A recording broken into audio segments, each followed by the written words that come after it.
Adam itu bapak moyang kita. Dosanya satu, makan buah khuldi, dikeluarkan dari surga. Kita dosanya banyak, kepengen masuk, nggak nyambung.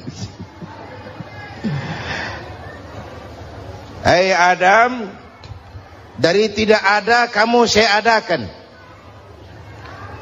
Saya perintahkan tinggal di surga. Merasa sepi sendirian, saya ciptakan Siti Hawa supaya kamu tenang. Kamu boleh nikmati semuanya. Ini boleh, itu boleh, ini boleh, itu boleh. Makan, makanlah yang kau mau. Minum, minumlah yang kau suka. Pakai, pakailah yang kau senang. Satu yang saya minta, jangan dekati pohon khuldi. Itu kau tidak sanggup, keluar. Diusir dari surga. Sujud Nabi Adam, kata riwayat 40 tahun sujud, membaca Rabbana zalamna anfusana wa illam taghfir lana wa tarhamna lanakunanna minal. Itu namanya istighfarnya Nabi Adam. Istighfar itu kan mengucapkan astagfirullah, basmalah, membaca bismillah. Jangan kayak teman saya disuruh banyak-banyak baca istighfar, benar-benar dia baca istighfar, istighfar, istighfar. Bukan itu maksudnya. Nah, maka salah satu amalan yang sangat dianjurkan di bulan Muharram ini memperbanyak istighfar. Tidak ada orangnya yang tidak. Ayo jujur, ini yang kumpul di sini semua, ada nggak yang nggak punya dosa? Yang merasa nggak punya dosa, ayo ke depan.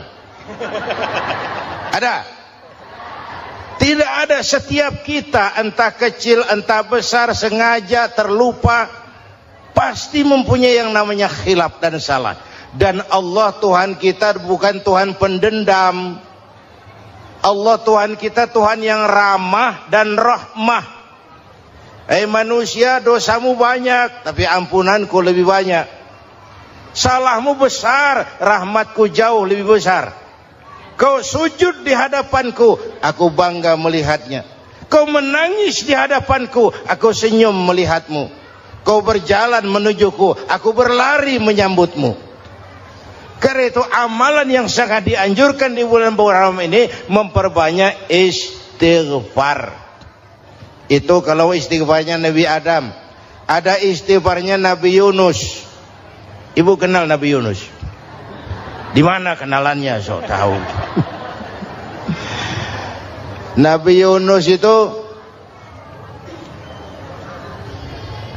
ketika berdakwah kepada kaumnya yang bandel, memberikan peringatan, kalau kalian tidak mau beriman akan turun azab. Kapan Yunus? Akan. Kenapa mesti akan? Sekarang aja kalau mau, saya tungguin. Kurang ajar betul ini umat. Akhirnya Nabi Nuh menghindar dengan perhitungan, kalau azab tidak turun saya sudah jauh. Meragukan janji Tuhan. Lalu naik kapal, dinaiki oleh Yunus, kapal mogok.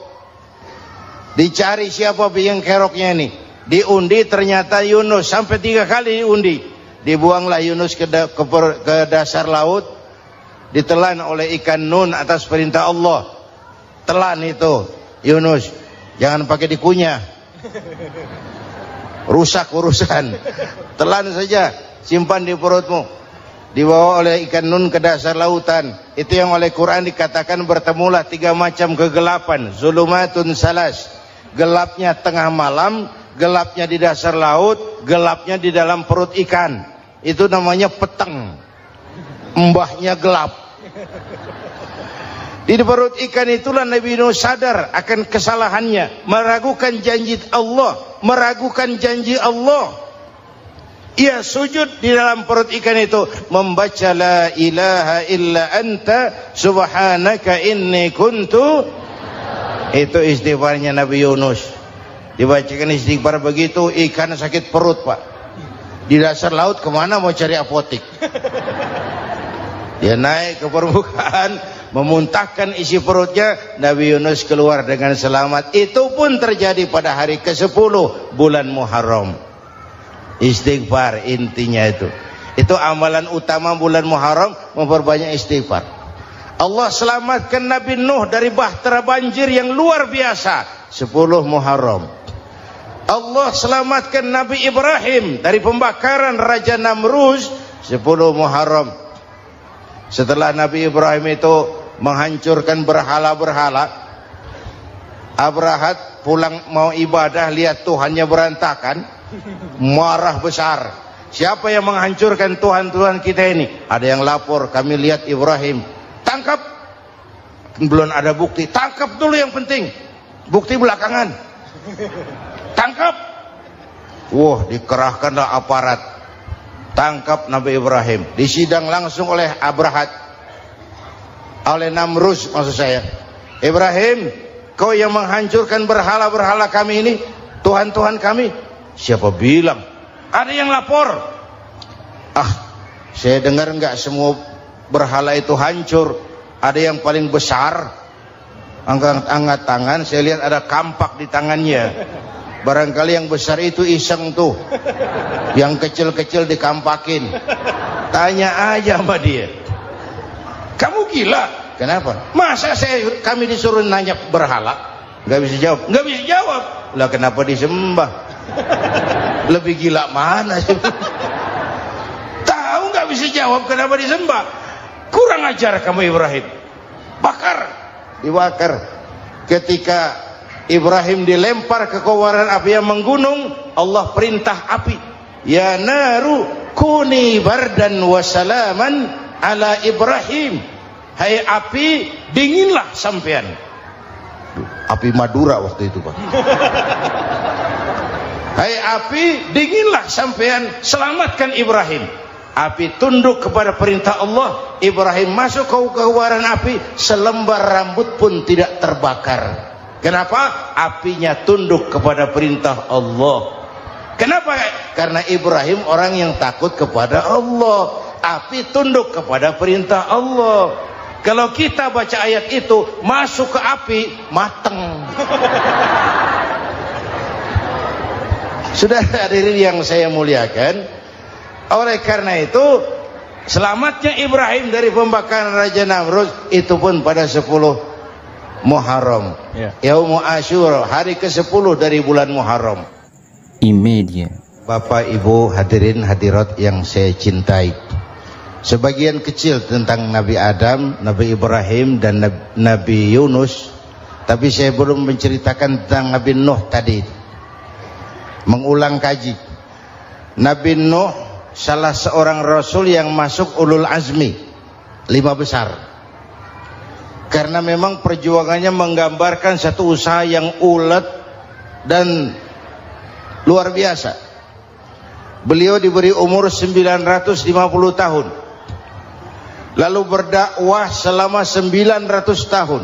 Sore, pagi, siang, malam, dapat pengikut tidak lebih 80 orang.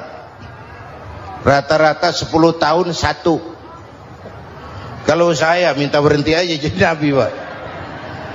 Ustadz mana masih mau buka pesantren? 10 tahun buka pesantren, yang nyantri cuma satu. Pedagang mana yang masih mau dagang? 10 tahun dagang, yang beli satu. Pimpinan partai mana yang masih mau kampanye? 10 tahun buka partai, yang nyoblos satu. Bangkrut. Umatnya bandel, kurang ajar, durjana, bajingan, tengik. Umatnya Nabi Nuh ini kalau diceramahi, telinganya ditutup dengan tangannya. Nabi Nuh akhirnya rekes. Tuhan, siang malam saya berdakwah kepada umat ini. Tiap kali saya sampaikan dakwahmu, mereka tutup telinganya dengan tangannya. Alergi dengar ceramah. Apa itu ceramah? Non profit. Saudara-saudara, jadi mau kamu gimana, Nuh? Sudah Tuhan, habiskan saja orang kafir. Nanti kalau punya anak, anaknya pun kafir lagi. Lebih baik bapak moyangnya sikat habis. Biasanya kalau bapak kalong, anak kampret. Bapak nyolong, anak nyopet. Fotokopi gimana aslinya? Hampir habiskan saja. Itu mau kamu Nuh? Iya. Oke. Nanti aku turunkan banjir Nuh. Buat kapal. Dengan apa saya harus buat kapal Nuh? Ya dengan kayu, kata Tuhan. Kayunya dari mana Tuhan? Ya dari pohon Nuh.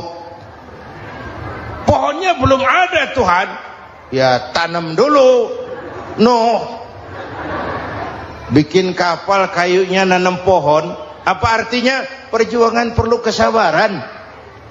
Sukses itu ada prosesnya. Nggak bisa simsalabim abracadabra lalu kita mau sukses. Semua ada prosesnya. Walaupun kenyataannya begitu. Sukses banyak bapaknya, gagal itu yatim. Kalau kita sukses banyak yang ngakuin. Yang baru ketemu pakai manggil encing. Ketemu baru. Tapi sukses banyak bapaknya.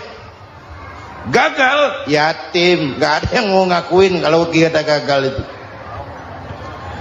Udah bikin kapal dengan kayu di tengah kampung, bikin kapal ini. Bayangkan di tengah kampung bikin kapal. Orang kafir makin menjadi-jadi. Lihat Nuh, kenapa? Makin sarap. Bikin kapal di tengah kampung mau belayar kemana? Tuh lihat, kalau orang nggak tahu tujuan, mountain setengah jalan. Proses yang dinilai bukan finalnya. Ya kayak gitu kesimpulannya. Saya enaknya sendiri. Bikin kapal. Kapal mendekati selesai. Ini orang kafir rame-rame datang ke kapal Nuh. Mau apa? Buang najis. Sakit perut berangkat ke kapal Nabi Nuh. Nongkrong. Dapat 2-3 tumpuk pulang. Penuh lantai kapal dengan najis manusia. Inilah perjuangan. Bukan jalan raya lurus bertabur bunga di kanan kirinya. Banyak ondak dan duri, fitnah, caci maki, antipat, segala macam. Nuh. Ada orang tua dasar kafir, kurang ajar, sudah stroke berangkat juga ke kapal Nuh. Mau buang najis, pincang-pincang digotong orang. Selesai buang najis dia bangun mau pulang, pegangan tiang kapal terpeleset jatuh di atas tumpukan najis. Terjadi keajaiban, yang stroke-nya sembuh. Lumpuhnya hilang, berangkat digotong-gotong pulang, jalan gagah sekali. Tapi orang pekampungnya heran, ente sudah sembuh? Sudah. Berobat di mana? Kok begitu paten? Di kapal Nuh. Masih banyak.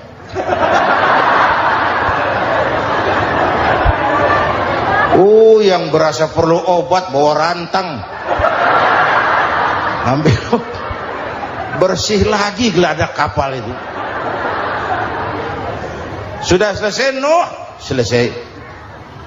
Oke, kau orang yang beriman bersamamu, binatang serba sepasang, naik Nabi Nuh, naik orang beriman, naik binatang serba sepasang. Ini cikal bakal penyelamatan manusia, Pak. Naiklah orang beriman, sudah naik semua, Nabi Nuh kontrol. Ini contoh buat kita, kontrol. Sudah naik semua teman-teman, sudah. Pemimpin yang baik bukan cuma terima laporan di belakang meja. Laporan itu yang mana juga bagus. Sama juga kampanye, kampanye yang mana juga merdu. Kalau saya, kalau aja yang dihitung. Pernah ada calon bupati kampanye janji, kalau saya berhasil kita akan banyak bangun jembatan di daerah kita. Rakyat tanya, Pak, nggak ada sungai di kampung kita, Pak. Dia bilang, sungainya kita bangun sekalian. Udah kadung janji, mana pula orang mau bangun sungai ini. Saudara-saudara, kontrol. Jangan cuma tunggu laporan di belakang meja. Semua laporan bagus. Ya Bu? Bu?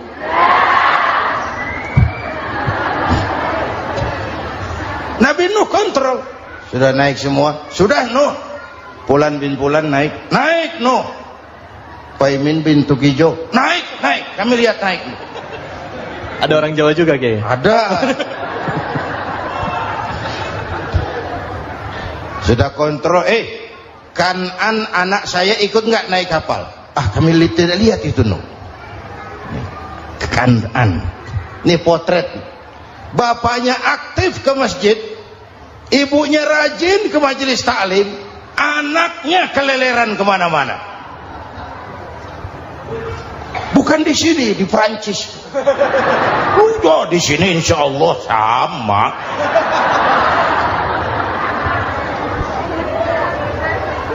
Nuh karena sayang anak, Nuh karena cinta anak, Nuh karena tanggung jawab anak, cari naik ke atas kapal.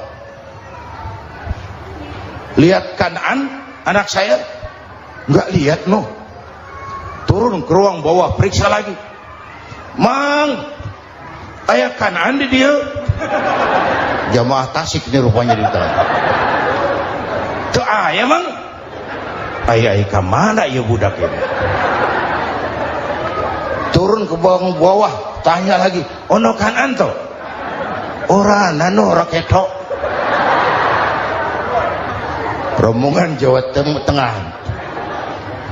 Naik ke atas buritan. Dari buritan kelihatan ternyata Kan'an tidak ikut naik kapal, kumpul di darat bersama orang kafir. Ini potret kita sekarang. Kumpul sama orang kafir, hanyut anak-anak kita, ditelan budayanya orang kafir, ditelan tradisinya orang kafir, ditelan pergaulannya orang kafir. Nuh karena sayang anak dari atas manggil. Dalam Quran dijelaskan itu. Karena Nabi Nuh di atas, Kan'an di bawah, teriak. Ya bunayyar kam ma'ana. Begitu dalam Quran ayatnya. Cuma bang ini pakai gaya memanggil supaya kelihatan kegambar, kira-kira Nuh manggilnya begitu. Ini namanya gaya dakwah, Pak. Kalau ceritanya datar nggak menarik. Maka Nuh memanggil Kan'an, ya bunayyar kam ma'ana. Kata yang dengar, ini gaya orang manggil, ya bunayyar kam ma'ana. Kan'an, kesini nak, naik kapal sama papi. Kata Kan'an di bawah itu, enggak mau papi, John di sini saja. Kata Nuh, jangan nak, Allah sedang murka, akan turun banjir. Kalau datang banjir papi, sa'awi ila jabalin ya'simuni minal ma', saya akan naik ke gunung tinggi yang bisa menyelamatkan saya dari banjir. Kan'an naik ke gunung, gunung dihantam banjir, Kan'an mati sampai sekarang. Yang kelima, Nabi Musa, kisah Muharramnya ini.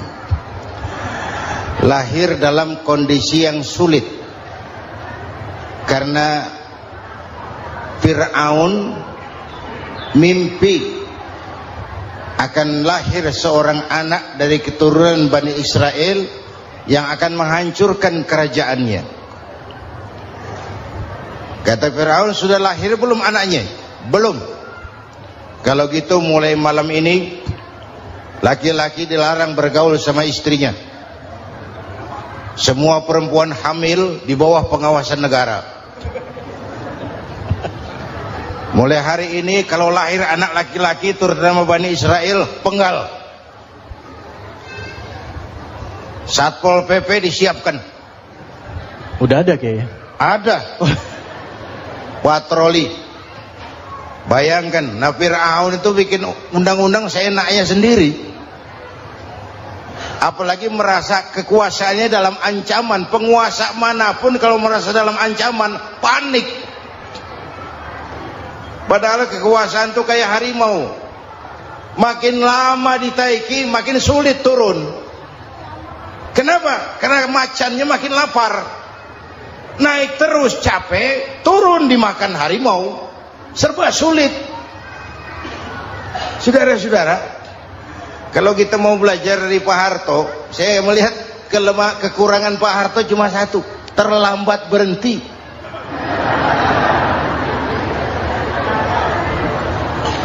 terlambat berhenti. Di sekelilinginya banyak tukang-tukang jilat, tukang-tukang semir. Pak, kalau tidak ada bapak kami bagaimana, Pak? Saudara hadirin yang saya hormati, maka sering saya ingatkan, temanmu yang sejati adalah teman yang membuat kamu jadi benar, bukan teman yang selalu membenarkan kamu. Berapa banyak pejabat-pejabat hancur karena selalu dibenarkan oleh lingkungannya. Bapak benar, Pak. Bapak bijaksana, Pak. Itu tepat, Pak. Benar. Buang angin pun kata kelilingnya, wah, Bapak sehat. Temanmu yang sejati, teman yang bikin kamu jadi benar, bukan teman yang selalu membenarkan kamu. Bapak Ibu hadirin yang saya hormati, tapi kehendak Allah terjadi. Lahirlah Musa. Bayinya dihanyutkan di sungai Nil. Bayi sudah menderita, dihanyutkan di sungai Nil. Dan akhirnya besar di lingkungan istana Fir'aun. Diriwayat oleh Ratu Aisyah, perempuan Fir'aun, setelah mulai berjuang, terjadilah itu. Musa dan pengikutnya dikejar oleh Fir'aun.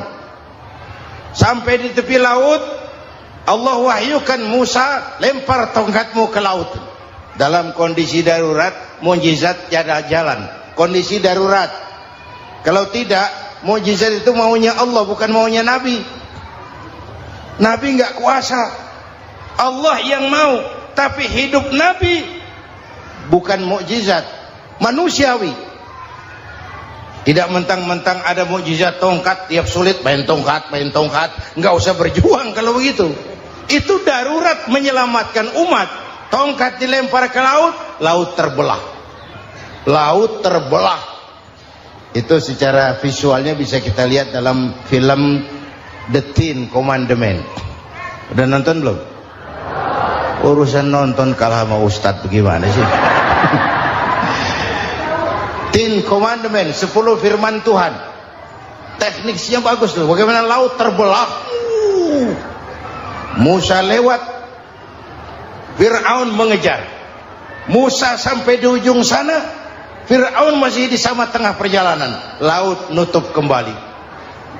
Laut menutup kembali, Fir'aun tenggelam. Cengap-cengap di lautan.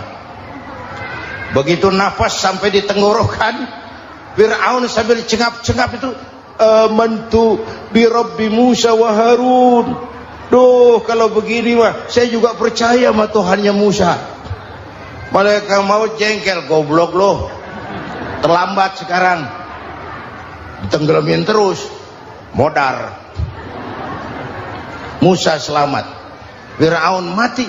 Jenazahnya, jasadnya terdampar di pinggir laut. Beberapa waktu kemudian ditemukan orang, dimumi, dibalsem, diawetkan. Itu sesuai janji Quran. Wa kadzalika nunajjika bi badanika litakuna liman khalfaka ayah. Kami selamatkan badan kamu agar jadi pelajaran bagi orang-orang sesudah kamu nanti. Janji Quran tepat. Janji itu 14 abad yang lalu. Jasad Fir'aun ditemukan, dimumi, diawetkan, dibalsem di bawah nama Pharao Ramses II. Sekarang tersimpan di Museum Negara di Mesir. Kapan-kapan nanti ibu main ke Mesir, mampir. Naik ojek paling berapa itu?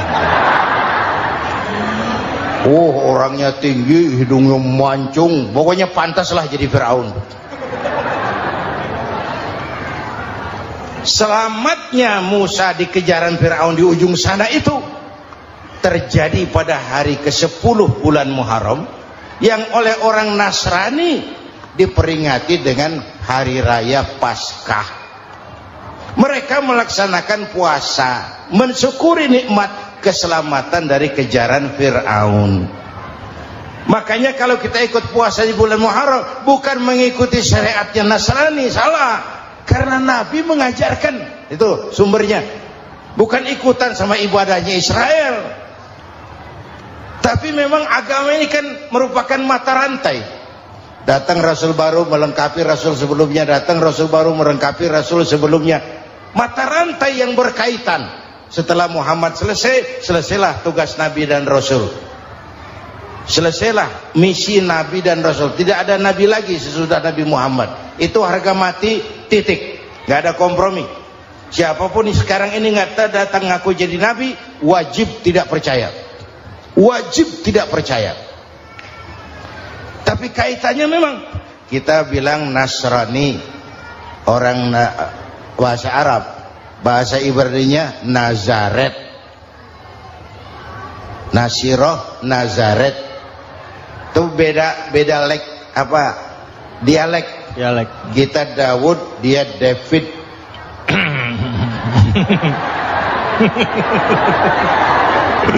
Ibrani. Kita Ali, dia Alek. Kita Sulaiman, dia Solomon. Kita Camat, dia Comot.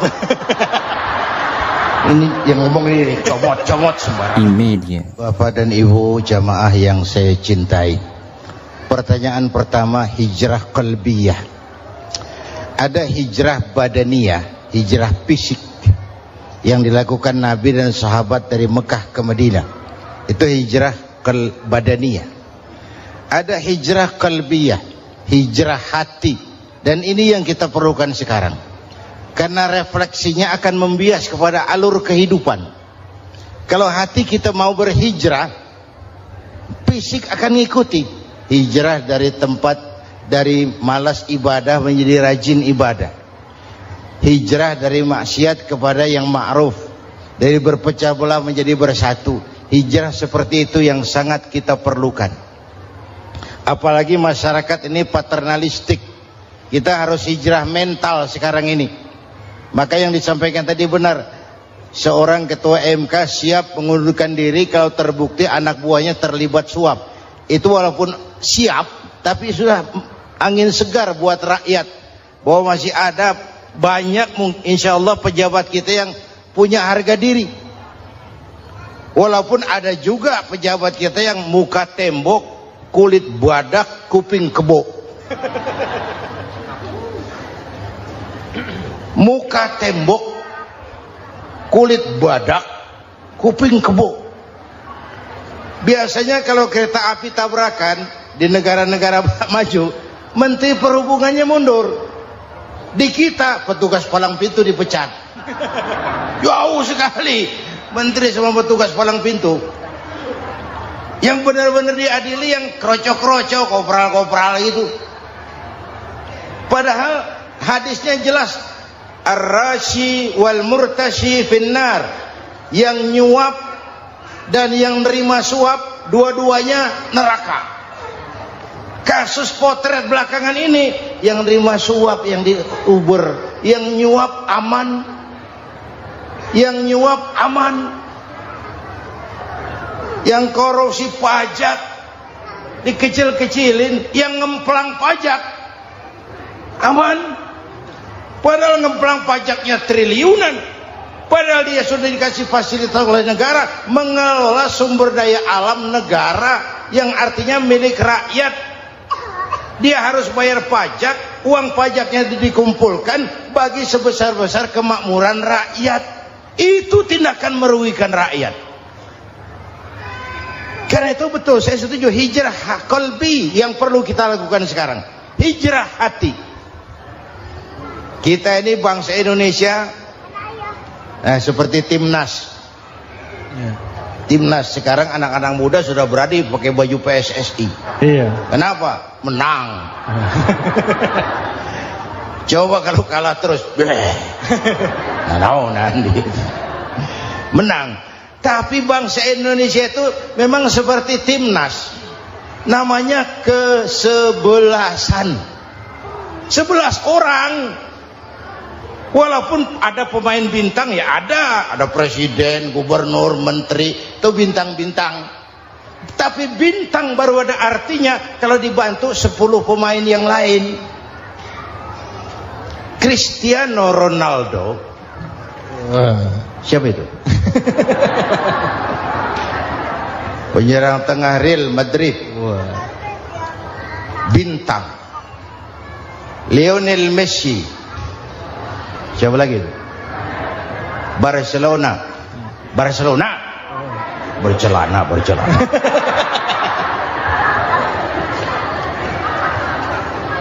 Michael Rooney, bintang Manchester United. Ronaldo baru bintang, Messi baru bintang kalau ada 10 pemain yang lain. Bagaimanapun hebatnya Cristiano Ronaldo, kalau sendirian lawan satu kesebelasan, babak belur. Itulah kita, bangsa Indonesia. Kita satu kesebelasan, harus saling memperkuat. Ada bangsa kita ini yang jadi jaksa, ada yang jadi hakim, ada yang jadi polisi. Itu posisi penyerang tengah, kiri luar, kanan dalam, back, striker, kiper, posisi. Tapi sadar kita satu kesebelasan, Bung. Jangan bikin gol ke gawang sendiri. Kalau punya bola bagus, operan dong sama temannya. Yang bisa menciptakan gol, operan. Ada yang jadi pengusaha besar, bagus boleh. Punya untung besar, operan. Kasih masjid, kasih pesantren, operan. Ini kesebelasan kita kalau punya bola, pelitnya setengah mati, Pak. Nggak mau ngoper. Bawa sendiri, mending bikin gol. Enggak. Kita ini satu kesebelasan, satu sama lain harus saling memperkuat. Bahwa ada penyerang tengah, itu si posisi. Tapi kalau memang peluang memungkinkan, ayo dong operan. Saya iri sama kesebelasan Nasrani di Indonesia. Mereka kalau punya bola, operannya cakep. Gereja cepat selesai, rumah sakit Kristen cepat selesai. Kenapa? Operannya bagus. Kita ini kalau punya bola bawa sendiri, nggak mau ngoper, maka masjid nggak selesai-selesai, madrasah banyak yang bocor, rumah sakit Islam kalah bersaing. Kenapa? Operannya berat. Ayo menyadari kita ini timnas, satu kesebelasan. Jangan menjegal kawan seiring, kawan sendiri dijegal. Sudah musuh terlalu kuat, gawang sendiri dijebol. Akhirnya terbalik kita ini. Ujian terberat telah diberikan Allah kepada para anbiya, kemudian para aulia, kemudian para ulama. Summal amsal fal amsal, ke bawah dan ke bawah, diuji setiap orang menurut kekuatannya berpegang kepada agama. Kalau karena anak Melayu bilang, kalau takut dengan ombak, jangan berumah di tepi pantai. Kalau takut diterjang ombak, jangan berumah di tepi pantai. Kata ibu tadi, mau jadi pohon tinggi, harus berani ketiup angin. Makin tinggi pohonnya, makin keras anginnya. Takut angin, jangan jadi pohon tinggi, jadilah rumput. Nggak ditiup angin, tapi diinjak kebo. Apa yang nggak ada resikonya? Apa yang nggak ada resikonya? Semua nabi ada yang dihantam kekuasaan yang arogansi. Ibrahim berhadapan dengan Namrud. Musa berhadapan dengan Fir'aun. Ada yang diuji dengan berhadapan umat yang sangat kurang ajar. Ada yang diuji dengan gosip yang dahsyat. Nabi Yusuf digosipi sama Zulaikha itu. Nabi Yusuf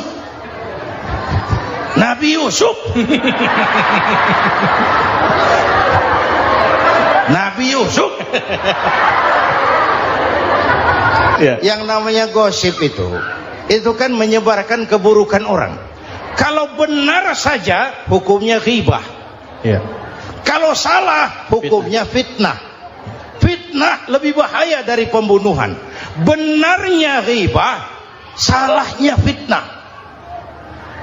Saudara hadirin yang saya hormati, jadi resiko itu biasa. Tidak ada yang tanpa resiko. Kalau takut ombak, jangan berumah di tepi pantai. Tinggal bagaimana kita menyikapinya. Kalau kita dewasa, ini bagian ibadah saya kurang. Mungkin karena dia omongin orang, tambah pahala saya. Mungkin karena dia omongin orang, tambah pahala saya.